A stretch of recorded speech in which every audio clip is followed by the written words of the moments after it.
for you to bring a basket commemorating sort of the tough situation I'm in is really nice. Yeah. Well, that's not what that is. Well, what is this basket for? Oh, this is an older basket. I procrastinate, as you know. And this is a basket I got you back in June. Wait a minute. Wait a minute. Wait a minute. Norm, you've had this basket since June? Yeah. I've seen you. You've been on the show like 3 times. Why didn't you ever give me the basket? I keep forgetting it. But I wanted you to know I bought it. It was $60, and I wouldn't open it. I think it would smell. Well, there's a card also. Yeah, I see that. It says congrats on it. That's terrific. Oh, I don't know if can I read it? Yeah, why not? Congratulations, Conan, on finally securing your place as permanent host of The Tonight Show.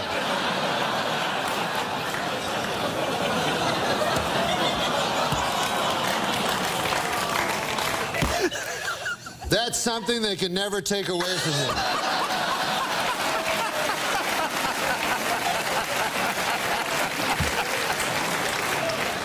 It is perhaps the shrewdest programming decision ever made by the NBC Brain Trust. Sure, the pressure is on, but if I know you, Conan O'Brien, miserable failure is not an option. You are the new king of late night. Thank you. Long live the king.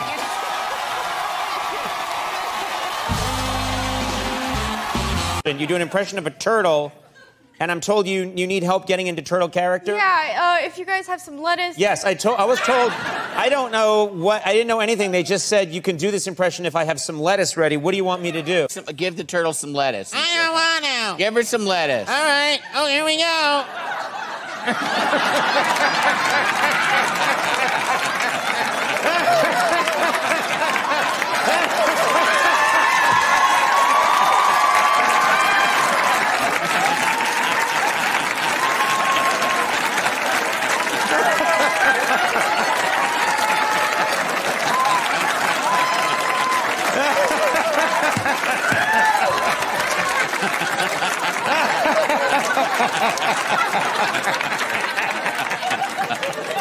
Oh my God.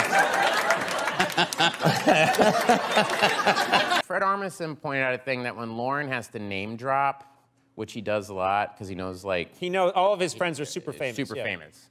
He always kind of rubs his eyes like this. Like he's really put out by the amount of famous people he knows. So we would do a bit, John Solomon and some of the writers, with Lauren name-dropping serial killers.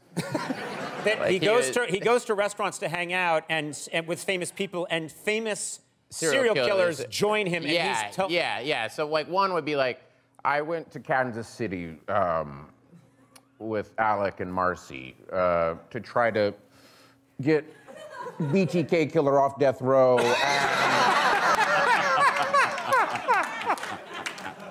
They said, here comes BTK. I go, you know, his name's Dennis. He's a human being. And one day, I'd be like, I was at Latanzi with Mick and Jeffrey Dahmer and...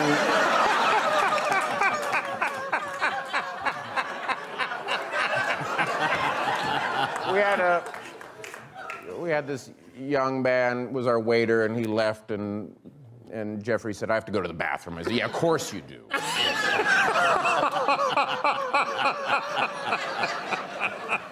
1978, I was living with Paul Simon, and Ted Bundy called me. Talking, I think, on the set. Can we see that? And I just love... I love how... Man, you're really cracking him up. You're really... No, he's one of the funniest, nicest guys in the world. And when he's playing that character, it is terrifying. Like, he'll be talking to you about, like, we're probably talking about music or movies or whatever, and then the minute they say action, he is so terrifying. And he can do, like, I go, how did they do that thing in the first movie where your eye kind of goes up when Pennywise, I don't know if you guys saw the movie, but when he senses something, he kind of goes like, you know, or whatever, and his eye goes like that. And I go, how is that a digital thing? And he went, oh, you mean this? And then he just did it. I was like, And then he murdered you. And then he murdered me. And Lauren went, you know, when Pennywise. Do you think I was a little creepy? I think you were not a little creepy. I think you were very creepy. Is there an Armenian word for that? We can make one. Yeah. Call it Conan. I've been out with you and your wife. My wife and I, we've been out with you guys. Many times, actually. And I'll tell you why so many times. We're still trying to figure it out. Like, what? I mean, you're a good guy. But, I mean, she's pretty. She's tall and beautiful. I got She's really bright. Yeah, I know. And every night we end, we're like, why? She drank the Kool-Aid. Yeah. What have you got? I just say, whenever my wife comes and visits the show and she leaves, people just are like, she's so pretty. Right? And then they linger too long and look at me. I don't know. You're not the only one to have that reaction. I don't know. Maybe he's funny at home.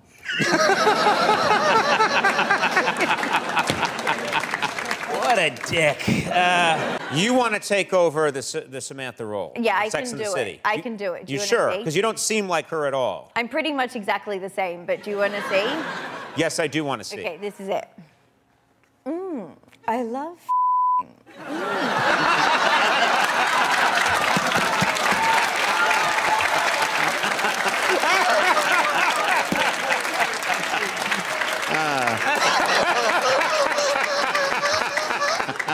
Oh my God, you got the part. That was fantastic. I'm aware of all your facial widths over the years. 2002, you're a gross. If I look at a show from 2002, it's almost like, it looks like you were digitally manipulated. Like you were a skinny guy playing a fat guy in the movie and they digitally stretched your face. You look great now. I'm just saying in 2002, you were disgusting. Just look at the tape. Just look at the tapes. Can't believe you pulled that picture up, though. But I got people that work here, too. I work here, everybody work here. I got a picture of you. Pull it up. Where's that? Wait, don't show a picture. Oh, that's...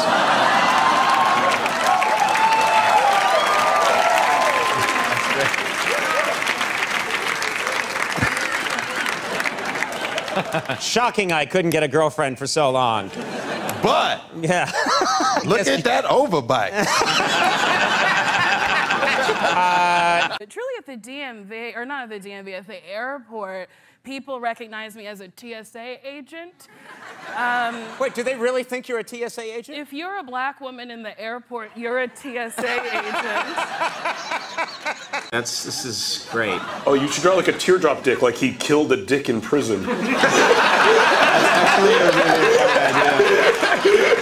I said, look, I'd love to play this character, but I want to have fat hands, and I'm going to dance.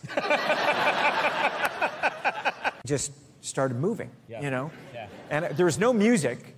He was just looking at me like, what's happening? And I just, you know, and I was doing kind of, and I was crushing, you know, Pepsi cans and Coke cans. And then Les Grossman had an iconic line. Do you want to maybe bring that back for us? you stand back and literally your own face. I will you up. I will massacre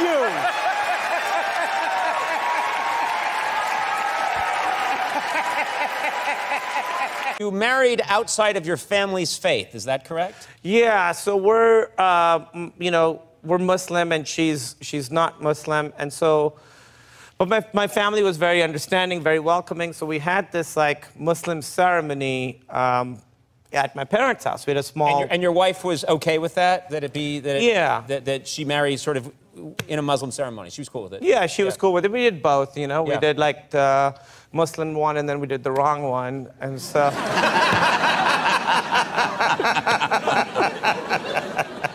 I'm sorry. Yeah. He's very strict about cell phones, and I appreciate it enormously because despite the stories about shots and all that, I have very strict work ethics. Yes.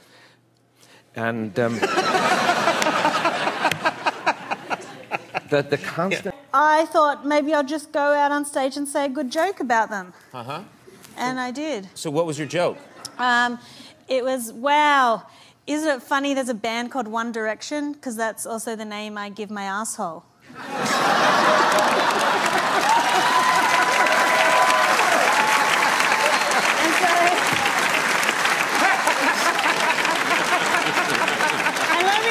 This is at the Teen Choice Awards. So there were thousands of 11 and 12-year-old girls in the audience. Now the girls have turned to One Direction, and it's like they don't care about dad anymore. My 4-year-old's going, Daddy, I like Harry. And I'm like, well, I'm gonna punch Harry in the nose when I see him. and I'm like, you're telling your daughter you're gonna punch Harry? Yes. And she pulls out pictures of him, and she's hiding pictures in the room, and I pretend that I'm gonna rip them up, and I get jealous. But if I see that little prick, he's gonna get it. You know, and I could say, hey, you know, I really want to meet One Direction. I'm a big fan. Invite them to Transformers premiere. Maybe you can do the title track for the song, and then I'm gonna beat the crap out of him in a video. You're gonna lure One Direction to help you with a project, get them into a room, and then beat the crap out of Harry. Yeah, probably all 5 of them at the same time. But no, you know what? I am gonna make a point to try to get my daughters to meet them. Right. I'd rather do it now. My oldest is 10, and she's into them as well. Right. And that would be the only time I'll ever introduce them to a boy. And after that, it's the they're lockdown. Getting locked. It's Rapunzel time. Yes.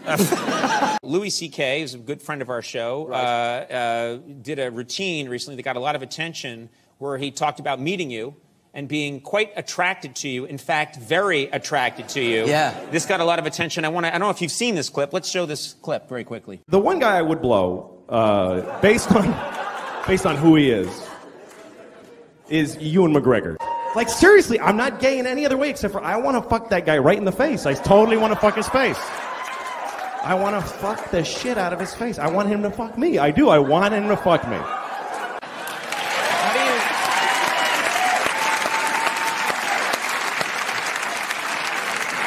I'd like to see if he'd put his money where his mouth is, you know? And I look forward to bumping into him somewhere. Come on.